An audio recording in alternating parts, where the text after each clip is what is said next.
So, the Jake Paul versus Nate Diaz fight isn't too far away now, and the pair have been releasing their training footage to hype up the fight. In our previous video, we checked out Nate's reaction to Jake Paul's recent training. And in this one, we'll see what Jake thinks of Nate's sparring. Considering Jake Paul has beat every UFC fighter he's gone up against thus far in his boxing, will it be a repeat or not? Make sure to stick around till the end for the full details. An overweight Nate Diaz reportedly struggled through 12 rounds of boxing practice last week as the UFC legend resumed his preparation for a bout with Jake Paul in August, according to news reports a few days ago. On June 15th, Falcao and Diaz engaged in an interaction while recording their post-workout contact. Falcao then addressed the camera and said, "At first I thought he was tired, and in the end it looked like he was dying. His fighting style is crazy. You look at him and say, oh, he's tired. And then we started sparring. Robert Garcia, the coach, told me in the second round he's tired already. Hold back a little bit and keep the rhythm so he does at least 10 rounds. I held back and kept boxing, and we did 12 rounds.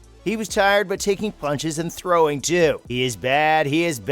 But since he's too heavy, he's overweight, probably around 220 pounds or more. And I'm the only big guy in the gym, I had to do it. But I like doing it. 220 pounds is crazy, considering Nate Diaz spent the majority of his career fighting at 155 pounds in the lightweight division only a few years back. He's still got to lose around 35 pounds in just over a month, as their fight is scheduled for 185 pounds, which will be incredibly hard to do and takes a big toll on the body. Make sure you subscribe to the channel and turn on the post notification bell. This way you'll never miss out on any future celebrity videos similar to these. And as we previously saw, Jake Paul wanted to fight up to 10 rounds when he tweeted out, Nate Diaz wants 10 rounds. I guess he has good cardio. Okay, Nathan, 10 rounds it is, which, as the most of you are aware, is far better suited to Nate Diaz, since despite smoking like a chimney, his cardio has always maintained peak condition. Nate Diaz, though, seems to be content to stick to the number of rounds agreed upon, as he merely replied, I'm good with 8. Considering the level of opposition Nate Diaz has fought in the past, it'll be interesting to see how hard he is taking this fight in terms of his training, because Jake Paul will be a much tougher fight than he thinks, and if he doesn't give his all, he will get slept, no doubt. Former boxer Robert Garcia was interviewed a few days back and spoke about Nate Diaz's training camp for the Jake Paul fight, and he does appear to be putting in the hard rounds. Saw Nate Diaz spar a couple guys and everything. He went 8 rounds today, went 12 rounds on a Wednesday. Yes. You know, he's got a fight coming up against Jake Paul. How do you see him? You know what? He's in great shape.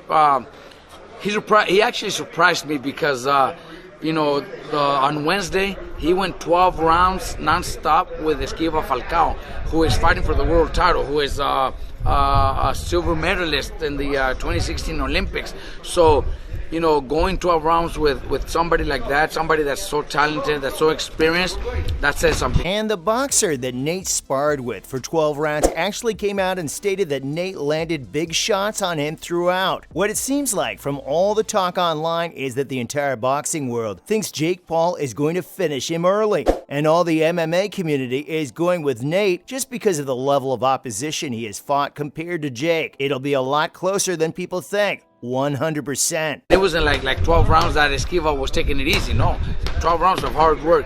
And today he only did 8, but he did 8 with 2 of my young prospects, and he did really good. I think he's in great shape for this fight.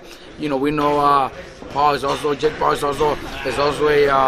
tremendous athlete, great fighter, always in great shape. So it's gonna be a great fight. But we got to cheer for our guy right here. He's training with us. He's a California guy, and Mexican-American, so we definitely got to cheer for him. It's good to hear the coach stating Nate is taking the fight seriously, as loads of people think he just wants a payday and doesn't care if he gets knocked out like Jake's previous opponents. But it definitely isn't the case with this fight. Jake Paul has also come out and stated he is happy to do whatever Nate wants in terms of rounds, etc., to get the fight made, as we saw with his previous tweet. He also believes the fight will be over quick. Whatever he wants, noted Paul. I'm ready. It's not going to go that long. I think he's going to be sharp for a couple of rounds, but there's nothing he can do to stop me. I'm faster. I'm stronger. I'm the better boxer. He's going to be coming forward. He doesn't have head movement. He's trying to pressure me.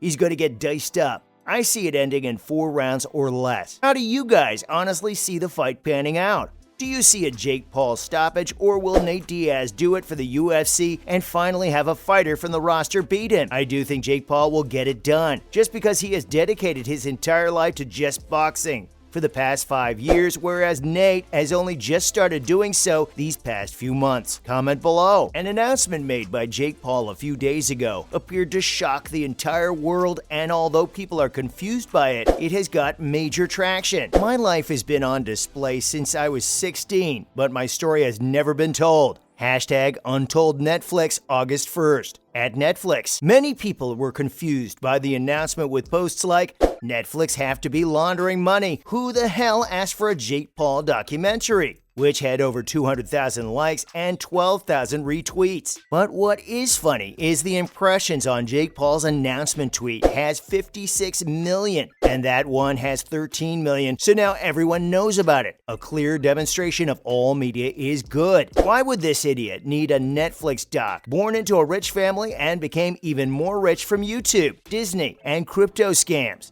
If you watch a Jake Paul documentary and get motivated from his untold story, then you're a dork who needs to find a proper role model. It's funny seeing how triggered people get by certain people and situations, because you already know when it gets released, they'll be the first ones to watch it. So far, there has only been one press conference for the Jake Paul vs. Nate Diaz fight, which was rather plain and boring, mainly because of the fact there were no fans in the stadium hyping up the event. I'm assuming it will ramp up next month, and both teams will start getting into it again with some sort of fight breaking out in the lead up to it. In a rather surprising statement, Nate Diaz did give Jake some props and stated, "Besides Canelo, he's the biggest thing in boxing." Nate Diaz's claim that Jake is the biggest boxer outside of Canelo may irritate some people. But when you think about it, Jake managed to sell over 800,000 PPVs in just his 7th professional match against Tommy Fury, which is unheard of with other boxers that early in their career.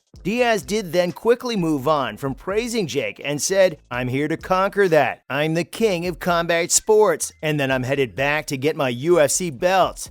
I effed up Connor for acting out, and now here I am again, like a superhero of the real fight game. I am the king of the real fight game." Anyway, this concludes today's video. Be sure to subscribe to LoafTube for future celebrity videos, and turn on that post notification bell so you don't miss out on any future uploads. Until then, see you in the next one.